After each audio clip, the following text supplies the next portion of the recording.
James Clear talks about this in Atomic Habits. He says, if you just get 1% better every day, in a year, you'll be 37 times better than you were, right?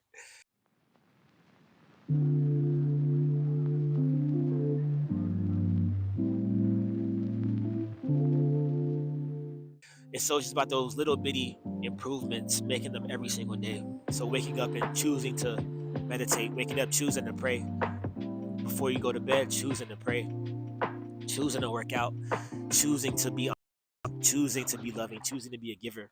It's like the little decisions that seem so minuscule in the moment, they're building your character, they're developing your character, and that's what the process is. The process is a process of character development, because we're always at war, it feels like, with who we are now and who we want to be. But it's never a static war. We're always becoming something. So the question is, who are you becoming every single day? Because it gets to the point where the person that you are is the person that you've been becoming for so long and that you've been wanting to be for so long. But it just takes that consistent effort. And I'm saying this as I'm in the process of building a company, and I have a big vision for where I see a company, where I see multiple companies that I have, where I have a vision for where I see them. And right now they're not not in line with where I want them to be, and it's difficult in the moment. Like, it feels really difficult, and there are moments where I think about, should I think of a plan B? Should I come up with the plan B? But I'm finding out that it is going to take longer than I thought it would take. But I'm at a breakthrough point now, because I'm asking myself, okay, what are the things that you're scared to do?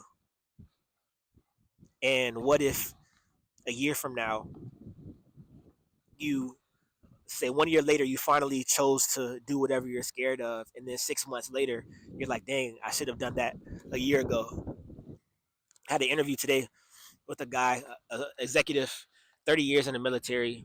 He was the first ever chief human resource officer at for the Space Force in 2020. And so I asked him about an issue and a challenge that he had to face throughout his career and what he learned from it. And so it was a challenge where he was entering into a new role as a leader, as an executive, and he had to build trust with his team. His team was overworked, and they didn't trust him at all. And so he had to basically become a vulnerable human and have individual conversations with each person to talk about trust. And he said it took him 3 months to do that. And I asked him at the end of the conversation, what would you have done differently? And he said, I would have done it 3 months earlier, right? And it's like, sometimes we know what we need to do and we're just scared of it, but sometimes we just don't know what to do at all. And so if you don't know what to do, I think one thing that could be helpful is to ask somebody who is further along in their journey than you are. For example, for me, I've been working with this guy who, he's a mentor of mine. He's 60. I'm 29. And so he's lived, I'm half his age, right? I'm half his age.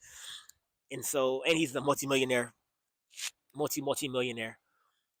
And he's been helping me and pushing me along the road, but I've never just blatantly asked him, okay, look, you know where I'm at. What am I not seeing?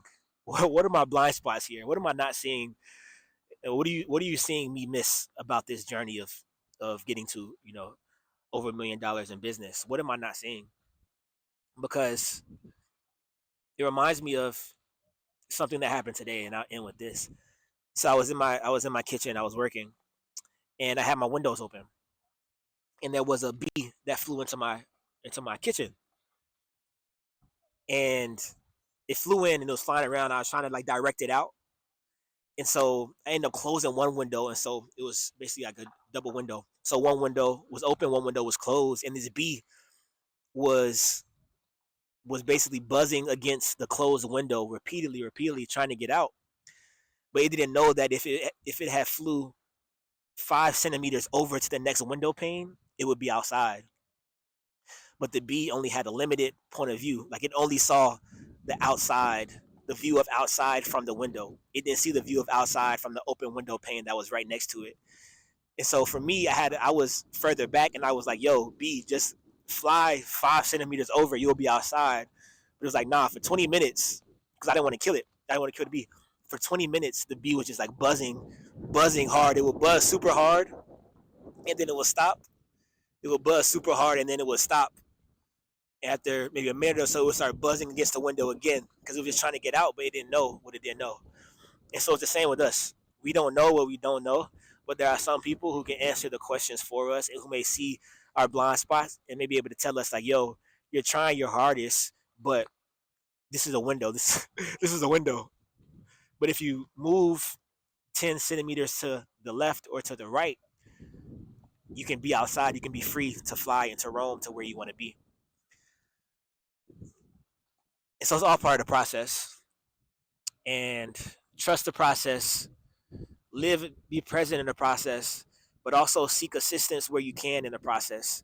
Seek those further ahead than you. Seek those who have been watching your journey from a distance.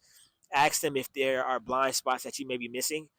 And one of my favorite quotes is that a smart man only believes half of what he hears. A wise man knows which half to believe. Right? A smart person only believes half of what they hear. A wise person knows which half to believe. So you always have to have discernment over when people give you advice, but you don't know what you don't know. So when you don't know, you have to ask somebody.